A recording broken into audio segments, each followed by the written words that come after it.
pada saat kedatangan. Jadi misionaris itu zaman dulu datang ya kayak naik pesawat, naik kapal, datang naik kapal, sampainya apakah di Surabaya dan sampainya di daerah Semarang dan kawan-kawan. Jadi ternyata kapal itu mendaratnya di Jawa Tengah. Makanya ada yang kan juga karena awalnya.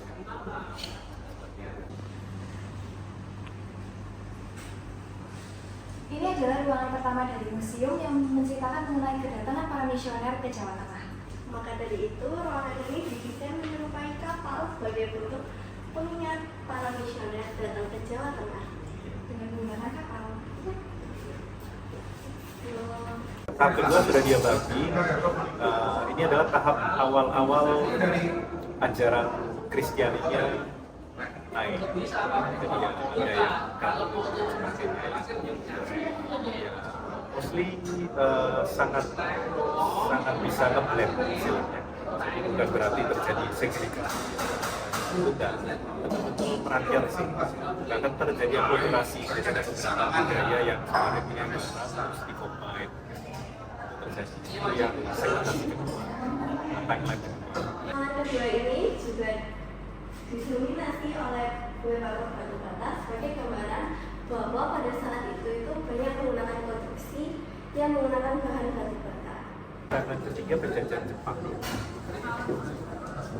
Jadi ketika Jepang kan Belanda kalah, Jepang masuk, berarti kan bom atom ya. Sebenarnya Jepang berhentinya itu gara-gara bom atom.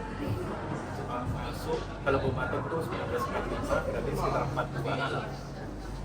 Belanda disuruh pergi semua, orang Jepang masuk, makanya ada Romusa, tanam paksa, buat rel tuh Daimler sih, salah tanam paksa Romusa. Nah, dari Jepang itu bisa dikatakan perang. Nah, perang itu karena istilahnya Romo kan pastor kan dari Jepang pasti musuhnya nih ya. Jadi meskipun Romo yang sebetulnya dia tidak berafiliasi politik apapun, dia datang dengan kerohaniannya dia jaga tetap antek dari Raputinus Piran itu ya kamu musuh saya. Jadi banyak pastor yang pada waktu itu banyak yang ditawan, banyak disangkakan antek di Belanda ya. Jadi masa ketiga ini bahasanya masa ke-8. Sampai akhirnya puncaknya di 1945. Di 1945 ini kan perang. Ternyata itu ada yang juga pernah dapat latihan tentara. Jadi pas perang naik kapal dia juga ikut perang. Ada beberapa foto lebih dari Romo yang mati di kapal perang. Tahun pas 1945 lawan Jepang, dari Jepang. Jadi sama akhirnya dilatih awalnya musuh, sementara jadi buruh, terus lawan Jepang. Terus yang menyedihkan sebetulnya cukup banyak gereja bagus-bagus yang dibangun oleh Belanda, terutama di Surabaya. Ini rata-rata. Jadi kalau dari foto-foto itu saya tanya ke Romo di Surabaya, iya, model gerejanya Kuba, kayak Mesir. Di mana? Daerah rata-rata. Coba nggak kena bom itu kita punya gereja Kuba di Surabaya. Dan itu ada banyak gereja yang rata-rata. Itu diancurin Jepang. Pas perang. Pakai pesawatnya yang ada baling-baling jatuhin bom gagal. Jadi gerejanya yang gereja Kepanjen atau Kepanjen yang di Tangerang Surabaya Utara yang ada batu bata merah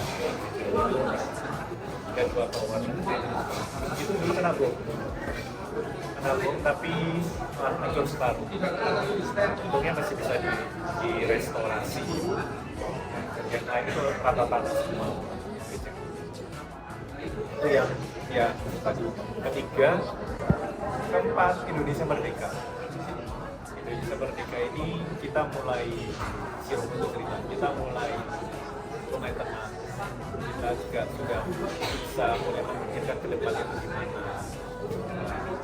Terus sudah mulai keluar kayak ada lingkungan, ada wilayah.